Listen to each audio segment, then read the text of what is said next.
ผนกอุตสาหกรรมและการค้านครหลวงจันทร์ร่วมกับเปลืองไซธานีได้เคลื่อนไหวลงจัดสรรความบ่เป็นระเบียบเรียบร้อยอยู่ตลาดลาวเพื่อเป็นการต้อนรับกล่องซุ้มใหญ่ของพรรคแต่ละคันติดพันกับการเฉลิมฉลอง3 วันประวัติศาสตร์ทั่วนครหลวงจันทร์และห้ามกักตุนสินค้าสวยโอกาสขึ้นราคาตามลำพังใจในระยะบุญปีใหม่ลาวพศ2568พิธีจัดขึ้นในวันที่9 เมษายน 2025ซึ่งนำโดยท่านนางไซนาลอนจุนดารารองหัวหน้าแผนกอุตสาหกรรมและการค้านครหลวงจันทร์ท่านเวียงคำศรีหาโคตรเจ้าเมืองไซธานีต้อนรับโดยท่านนางศรีอัมพรปุ้ยไมนีผู้อำนวยการตลาดลาวมีต่างหน้าฝ่ายบริการหัวหน้าจัดสรรตลาดห้องการอุตสาหกรรมและการค้าเมืองพร้อมด้วยพนักงานที่เกี่ยวข้องเข้าร่วมเพื่อจัดสรรความบ่เป็นระเบียบเฮียมห้อยอยู่ตลาดลาวในใส่ต้อนรับกล่องประชุมใหญ่ของพรรคแต่ละคันติดพันกับการเฉลิมฉลอง3 วันประวัติศาสตร์ทั่วนครหลวงจันทร์และห้ามกักตุนสินค้าสวยโอกาสขึ้นราคาสินค้าต่ำลำพังใจในระยะบุญปีใหม่ลาวพศ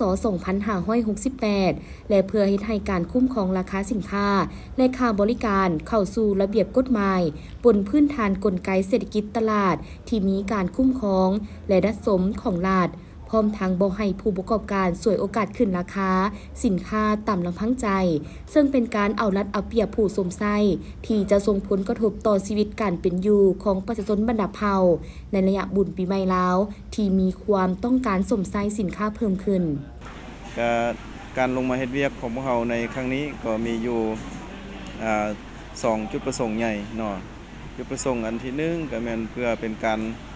กวดกาและก็คุ้มครองว่าเรื่องการจัดสรรความเป็นระเบียบเรียบร้อยอยู่ภายในตลาดอันที่2ก็แม่นว่าเรื่องการคุ้มครองราคาสินค้าเนาะอยู่ในภายในตลาดก็คือการคุ้มครองสินค้าที่อยู่ในราคาควบคุมของคันถึงเส้นการลงมาเฮ็ดเวียกของพวกเราในมื้อนี้ก็ผ่านการรับฟังการรายงานของ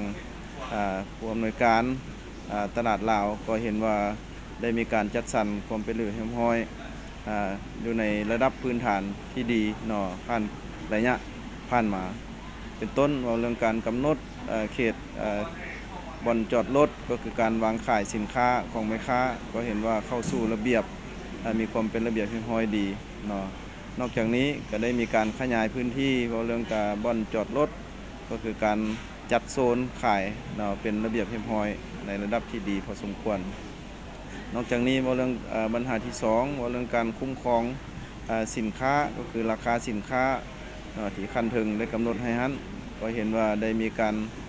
ติดราคาสินค้าเนาะอยู่ในตามคำแนะนำของภาคส่วนที่เกี่ยวข้องในระดับที่ดีพอสมควร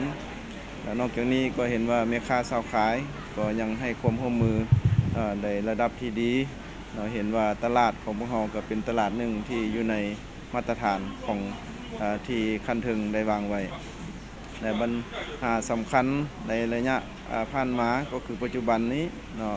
เห็นว่าการจัดสรรการกำหนดโซนก็คือการวางขายสินค้าของพวกเรานี่ได้กำหนดค่อนข้างชัดเจนแล้วแต่ปัญหาสำคัญว่าเรื่องพ่อค้าชาวขายของพวกเรานี้เนาะยังบ่ทันให้ความร่วมมือเท่าที่ควรเนาะเป็นต้นแม่นปัญหาว่าเรื่องการจอดรถเนาะซ่าซายบ่อยู่ในเขตที่คันถึงก็คือตลาดของพวกเราได้จัดสรรให้เป็นต้นแม่นเขตเรียบสายทางลักเนาะก็ยังมีการละเมิดในการจอดรถที่สายอยู่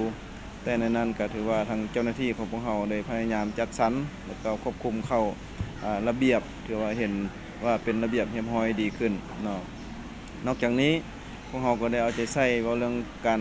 นำพาและก็คุ้มครองการจัดสรรความเป็นระเบียบเรียบร้อยก็คือการรักษาความสะอาดอยู่ภายในตลาดก็เห็นว่ามีหลายอันมันดีขึ้นเนาะดีขึ้นเป็นต้นมันนี่แหละเนาะการรักษาความสะอาดและการอนามัยของแต่ละร้านก็เห็นว่ามีความเป็นระเบียบเรียบร้อยดีพอสมควรนอกจากนี้การให้ความร่วมมือของพ่อค้าชาวขายอยู่ภายในตลาดก็เห็นว่าจำนวนหลายก็ให้ความร่วมมือแล้วก็เป็นเจ้าการ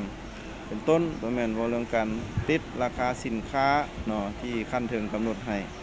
เนาะอันนั้นมันผ่านการลงมาเฮ็ดเวียกของคณะกรรมการของพวกเราในครั้งนี้ก็เห็นได้ว่า พ่อค้าสาวขายอยู่ภายในตลาดก็ให้ความร่วมมือได้ในระดับที่ดีพอสมควร โอกาสนี้ท่านยังฝากถึงบรรดาหัวหน่วยธุรกิจชาวค้าขายให้เอาใจใส่ต่อระเบียบการและแจ้งการเพื่อรับประกันความปลอดภัยทางด้านคุณภาพและให้ติดราคาสินค้าเป็นเงินกีบบ่ให้นำเอาสินค้าเสียคุณหรือหมดคุณมาวางจำหน่าย